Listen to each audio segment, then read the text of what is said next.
एक सम्राट का एक नाई था। वह उसकी मालिश करता, हजामत बनाता। सम्राट बड़ा हैरान होता था कि वह हमेशा प्रसन्न, बड़ा आनंदित, बड़ा मस्त। उसको 1 रुपया रोज़ मिलता था। बस 1 रुपया रोज़ में वह खूब खाता पीता, मित्रों को भी खिलाता पिलाता। सस्ते ज़माने की बात थी। रात जब सोता तो उसके पास 1 पैसा ना होता। वह निश्चिंत सोता। सुबह 1 रुपया फिर उसे मिल जाता मालिश करके।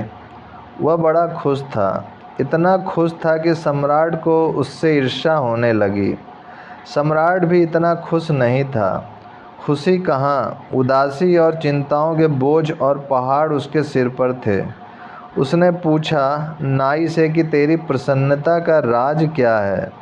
उसने कहा, मैं तो कुछ जानता नहीं, मैं कोई बड़ा बुद्धिमान नहीं, लेकिन जैसे आप मुझे प्रसन्न देखकर चकित होते हो, मैं आपको देखकर चकित होता हूँ कि आपके दुखी होने का क्या कारण है। मेरे पास तो पैसा तो कुछ भी नहीं है और मैं सुखी हूँ। आपके पास सब है और आप सुखी नहीं। आप मुझे ज़्यादा हैरानी में डाल देते हैं।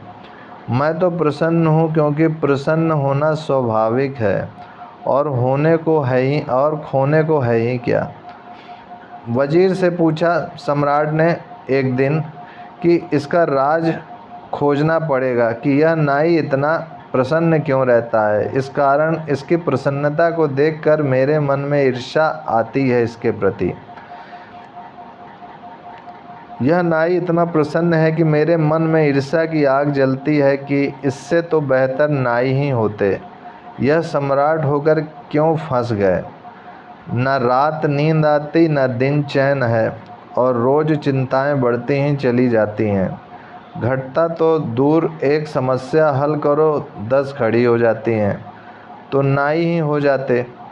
वजीर ने कहा, आप घबराएं मत, मैं उस नाई को दुरुस्त किए देता हूँ। वजीर तो गणित में कुशल था।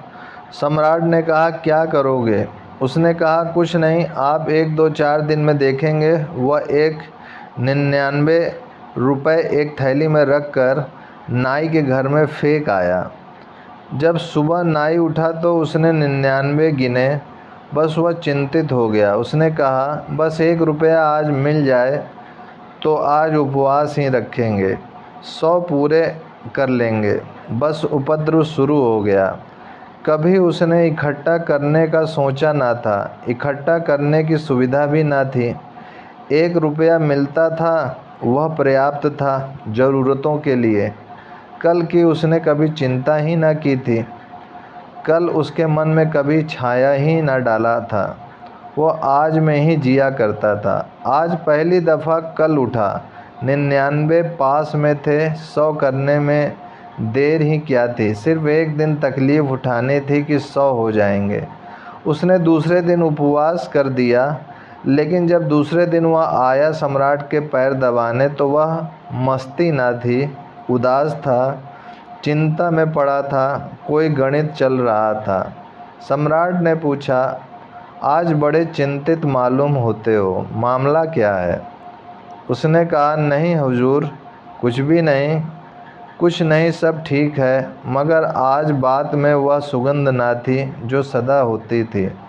सब ठीक है ऐसे कह रहा था जैसे सभी कहते हैं सब ठीक है। जब पहले कहता था तो सब ठीक था ही, आज औपचारिक कह रहा था। सम्राट ने कहा, नहीं, मैं ना मानूंगा। तुम उदास दिखते हो, तुम्हारी आँख में रौनक नहीं है। तुम रात सोए ठीक से हो। उसने कहा, अब आप पूछते हैं तो आपसे झूठ कैसे बोलूं। रात नहीं सो पाया, लेकिन सब ठीक हो जाएगा, एक दिन की बात है, आप घबराएं मत। लेकिन वह चिंता उसकी रोज़ बढ़ती गई। 100 पूरे हो गए तो वह सोचने लगा कि अब 100 तो हो ही गए, अब धीरे धीरे इकट्ठा कर लें तो कभी 200 हो जाएंगे। अब एक एक कदम उठने लगा। वो 15 दिन में बिल्कुल ही ढीला ढाला हो गया। उसकी सब खुशी चली गई। सम्राट ने कहा, अब तू बता ही दे, सच सच मामला क्या है। मेरे वजीर ने कुछ किया तब वह चौंका। नाई बोला, क्या मतलब? आपका वजीर? अच्छा, तो अब मैं समझा। अचानक मेरे घर में एक थैली पड़ी मिली मुझे, 99 रुपये। बस उसी दिन से मैं मुश्किल में पड़ गया हूँ। ओम।